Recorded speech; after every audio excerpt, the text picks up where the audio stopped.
What's up, guys? In today's video, I'm going to show you how to do single-sided liquidity on the V3 Uniswap fork called 9mm on Pulse Chain. We're going to do single-sided. I'll show you guys how to do a pseudo limit order single-sided, and also a bonus how to do it, all of that with a brand new coin.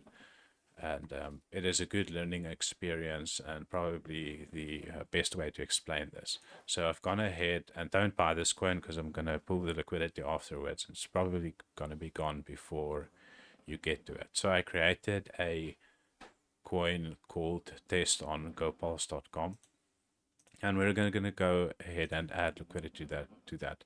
You can see test is already added to there, but I just copied the contract address and pasted it in, right? We're going to select the 1% fee, and this is for more exotic pairs, which this is. We're going to firstly switch the price to PLS because this is what you're going to see the prices as on the charts.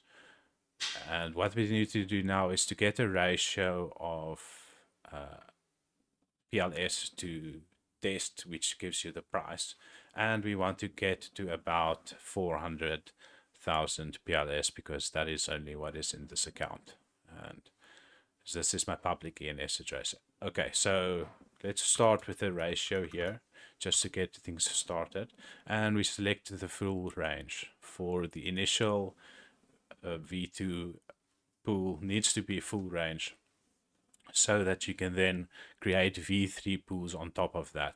The full range is pretty much the exact same as a V2. I don't know the intricacies of that, but either way, let's get into this. We want to see 360,000 PLS down here. And what we're going to do is we're going to keep 10% founders allocation to do marketing, etc. I think that's a fair amount for a founder. We can see this already quoted as a price at 900K, which is too much. We don't have that much, so we're going to put a 0 there.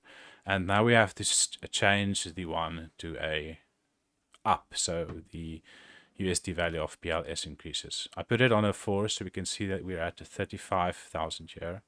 And I'm going to leave a little bit more, so I'm going to put it on a 3 and a 5. So we can see there we're putting up $30 of liquidity. Now, obviously, more liquidity. I'm not going to go into what liquidity is better either way, more or less. That is for a team to decide. Either way, we're going to add that there.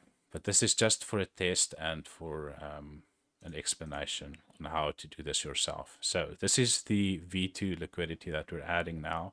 This is going to create the full range.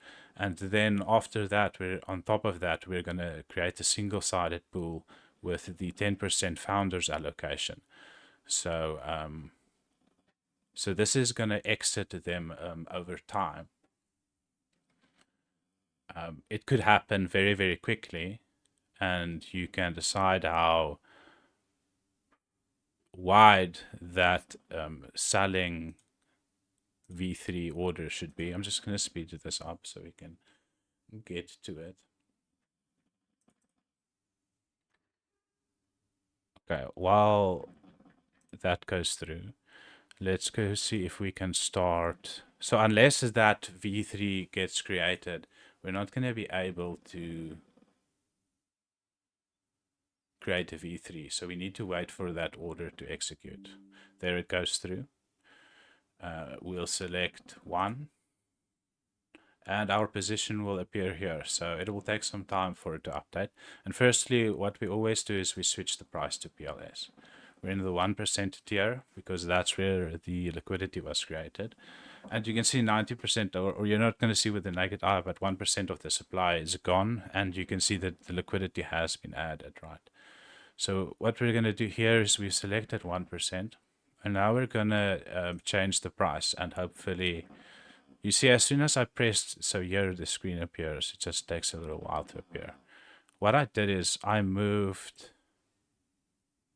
the the minimum price for PLS per test a little bit to the right.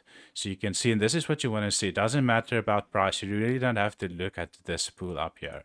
All you want to look at is as soon as the PLS side disappear, you can see you're only putting in one side, right?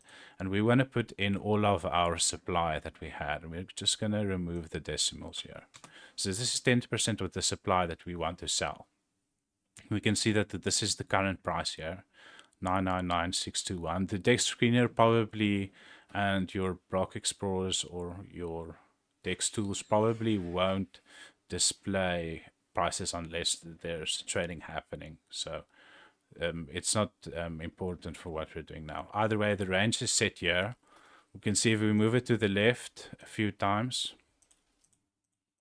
Oh, so you can see the dotted line here. This is where the price action is at. So it's moved a little bit. It's just updated, which is fine. You can see if I move it a little bit right.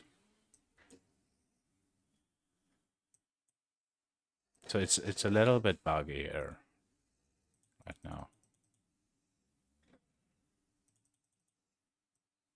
Just move the whole liquidity pool.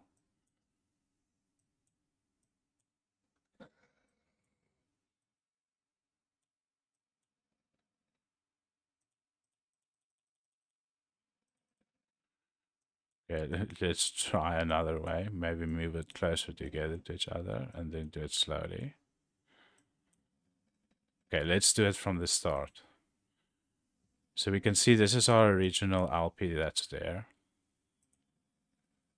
Let's add liquidity. Let's go ahead here, select test. We'll select 1%. We want to sell all of our, but we don't want to use any PLS, right? So we need to move this closer to, okay, so we moved it the wrong way because we didn't move the price to PLS. So we moved the price to PLS. Let's zoom out a little bit here. And this whole thing needs to come to the other side like that. It doesn't work at all unless I move it manually. So let's just move it manually. That's fine. DeFi sometimes doesn't always have the best user experience, but it's fine. We can work it out. Okay, so as soon as I move it left once, we can see the PLS bar appears. And if I move it right once, we can see it's gone again. So what we want to do is we want to sell 10% of the founder's allocation in the first 10x, which would put the price, we'll take just the 0 away and put in 3.5. There we go. And we can see that it's jumped. And let's just make it a little bit more than a 10x. There we go. 352, 358. Just a 10x away.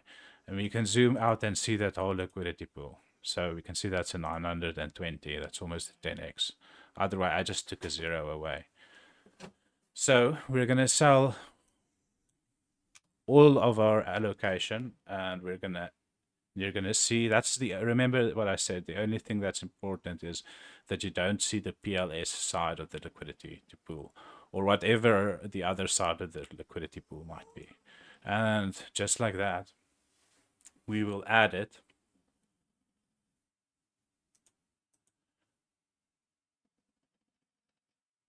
Okay. So is this giving them permission to use it? Yeah, okay, so this is minting the liquidity pool for us. And if the price is moving, this is going to be quite hard to do it while the price is moving, right?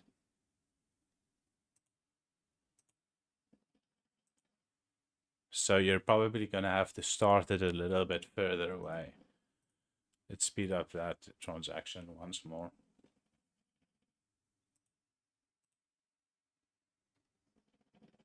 Okay, now it's just a waiting game to see for when it goes through. The gas prices have been, okay, so there it's gone through. Okay, so then we can go back and we can see now we have two liquidity pools here. This is the V1. It is advised to burn this if you're a liquidity provider. Or if you're the founder, it just adds more confidence in the product. So this is our single-sided liquidity pool. It's currently inactive, which means that the price has not moved into your zone, and it will become inactive again once the price moves through. So at any time you can remove the liquidity pool here. You'll see how much of either side you have, and once the price starts moving through, you will see this PLS side ratchet up, right? Okay, so that is that. And the last one that we want to do is we want to create a sell order. So let's say we are a buyer here of this, and we're gonna put in 25% of our coins here. So the price and impact is going to be quite large. So that means we're probably going to have to change our slippage tolerance, but it seems like my slippage tolerance is already at 40%. Okay. So just to ratchet it up, this is probably a little bit too high to be safe, but I know what I'm doing. So I just bought some here, and I bought 19,000 PLS worth. Let's go to a create a pseudo limit order. You can see this one became active now as I moved to the price into the liquidity pool. So let's add a sell order because we just bought some.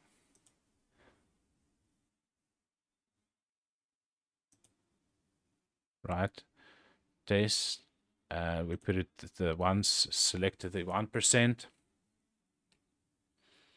We switch the price to PLS. We want to sell all of that, and we want to remove the PLS side. So let's just remove that. We'll start with that, and we'll do it 2x after that. So you can create limit order. So this is the current price that we're currently at. So let's say we will put a limit order at double that price at 8. Now I'm rounding it off, right? At 80. So this is at 38, and I just multiplied it by 2 and rounded it off to 80. So I want to put this sell order there. And what we're going to do is we're going to only want to sell right next to, in a very, very close range. So that so now it moved again because I didn't do it manually. Let's just do it manually for it. Right. And you'll see that this is going to disappear as soon as I get too close to it there. So we'll just move it one side. This gives us the thinnest sell order possible. And when the price moves above that, we will then have a full LP position just in PLS while we started with this. Now you're going to have to manually pull this, so it's not as good as an original limit order, but it's good enough. And you're never going to be, most people that watch these videos aren't going to be whales. So they're not going to be having the issue of hurting the price against themselves. So I think this is more of a valid limit order for people to use. Or if you want a dollar cost average over time, that is also fine. But in the end of the day, it's probably just best to hold your small altcoin positions, especially if you're playing with smaller size, right? Okay, so the limit order has been created. We'll see we now have 3 limit orders here. And when the price has moved through all of them, we can remove them. The team has their allocation in PLS, or if they want to keep it there as buy support, they'll just leave the liquidity pool there and then just harvest the rewards. The rewards you can collect throughout. They're very profitable, especially if the trading is has a lot of volume. So I'll try and keep it short. Thank you for watching. I hope you learned something. Cheers for now, and bye bye.